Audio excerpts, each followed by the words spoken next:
as I mentioned in the past, I very much enjoy visiting Japan, and given my experience last year, the distinguished colleagues at this meeting, old friends, at a very special venue, to be coming together again to talk about what I think is a very important issue that Koreans don't like to really talk about in the open. If you were to ask them this question, you may get different answers depending on who it is you're talking to, as you'll see, based on my data. So, this is I'll be very frank, I am an American citizen who lives and currently is living partly part-time Korea. I interface regularly with the Korean elites, but I think that I have a particular view on questions like this that may be a little different than their view. But my job was to present you how I see them based on my experience and how I've interacted with them. So the question that was posed is, is China friend or foe? And what do you do about it? So I'll jump straight into it. So if we take a look at the official statements by the current administration, and you take a look at the current administration's policy positions, seems to me that they do not explicitly label China as a threat or a rival. So it's very clear that the official position for Korea is that China is not a foe. And you can look at the defense white papers, including the one in 2022, the latest one under the current administration. It does not contain an assessment of China's strategic threat. Instead, it names China as a key partner. And you can go down the line. National security strategy, again, very constructive. The Indo-Pacific Strategy Report, it mentions China, but doesn't talk about the threat that China poses to the Indo-Pacific. So none of these documents, if you were to take a look, which are hallmarks of the current administration, doesn't seem to suggest that the current administration sees China in any threatening way. So this is the diplomatic events starting from the current administration's inauguration. It doesn't seem to me much success in being able to follow through in terms of action what they've actually been able to say in the official statements. That is, we don't see much success in scheduling a state visit to either Beijing or Seoul for a bilateral summit. If there was a high-level meeting, it happened in 22 on the sidelines of G20. We know that the current administration has been very, very successful and engaging in more deeply with the United States and Japan. And to some extent, this has maybe pushed South Korea further away from China by making its stance on Taiwan and South China Sea clearer and more problematic for Beijing. But this is more how things are in practice in terms of the actual statements and the policy positions. It does not really mesh well with this. So you have to look at the talk separately from the walk. Okay, so they talk the talk, but they don't walk the walk on the China question. So what is the current administration doing? It's clearly prioritizing the alliance and the bilateral relationship with the United States. And there's a belief that it is also able to keep the China question in a vacuum and treat it separately from these other issues, which I think is very unrealistic. But for some reason, the current administration seems to believe that this is possible. And so that's how it is postured. Now, this kind of approach seems to be having an impact if you take a look at South Korea's trade and investment behavior. So as shown here, South Korea's trade to China decreased sharply in 2023, when looked at as a share of total exports, South Korea's exports to China decreased by about 19 to 20% from between 22 and 23. It's below 20% of the total exports for the first time in 20 years. So it's impacting trade. So if you compare that to the South Korean export to the United States during that same time, it's actually increased.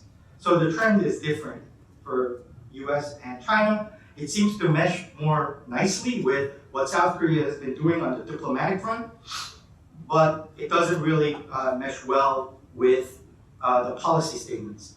So if same picture on the investment side, on foreign direct investment, the investment, outbound investment going to China actually dropped. In the US, the colors have been switched here, but the data is the same.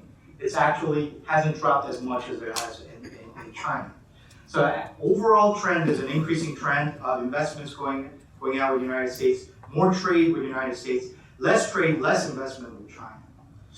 Okay? So if you take a look at all of these macro measures, what it seems to suggest is that all is not well in Korea-China relations, but Korea isn't ready to label China as a security threat just yet. It seems to be the case that it is testing maybe China's resolve, or maybe perhaps even wants to not really talk about that issue, but go about its own business in the way that it wants with respect to the bilateral relations with the United States, bilateral relations with Japan. This is quite reflective of the elite's thinking on the China problem. This data is somewhat dated. It's from 2019, before COVID. And you might say that maybe it might have changed, but my view is that it hasn't. And this is why the Yoon administration is towing a very fine line on the China question.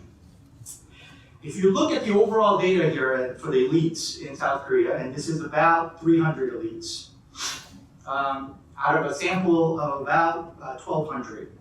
So the response rate is about 25%. Generally speaking, the elites are split on the question of whether they see China as a threat or not a threat.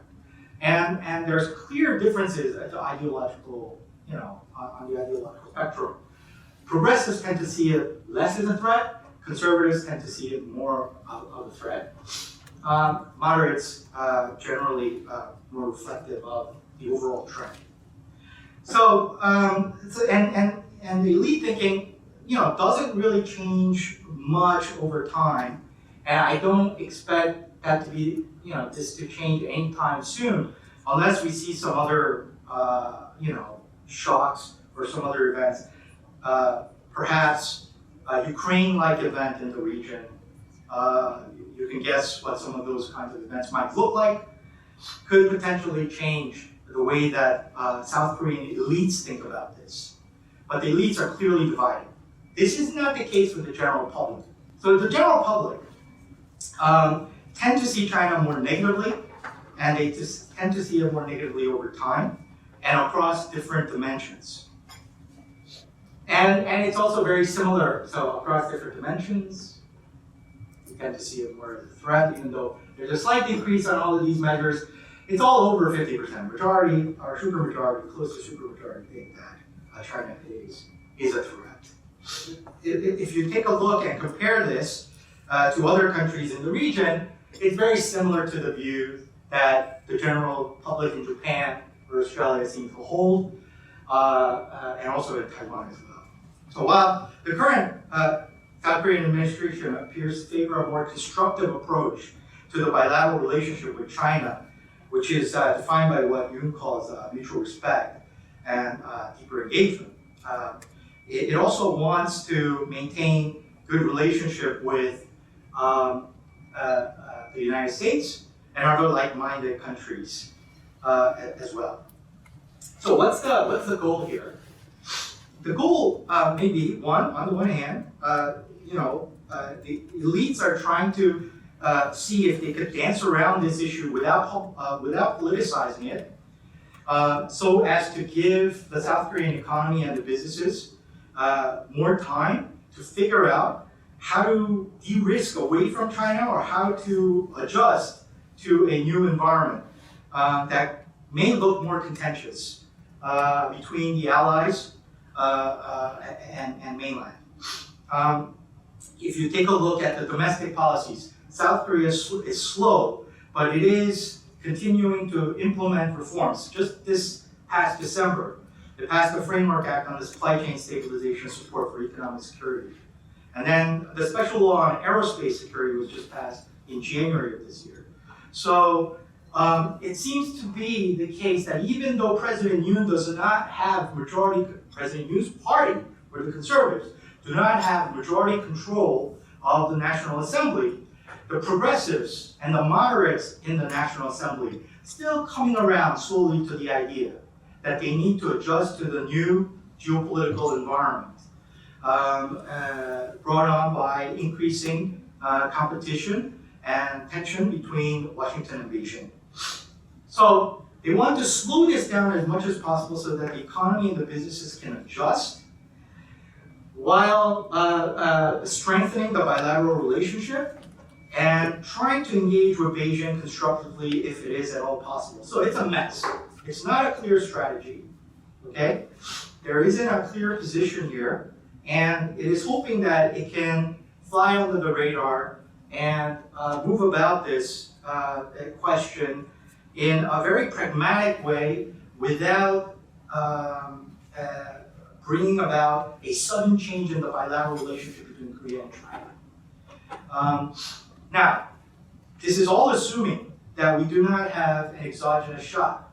If we have a shock event, like let's say Ukraine, or we have an event that affects the relationship or the behavior of North Korea in the region, the South Korean elite perspective and views about how to handle China may also shift and change as well. So I guess the short answer to this is that right now we're in a transition phase. We're slowly transitioning out away, but it's going to take time. My short answer. Right.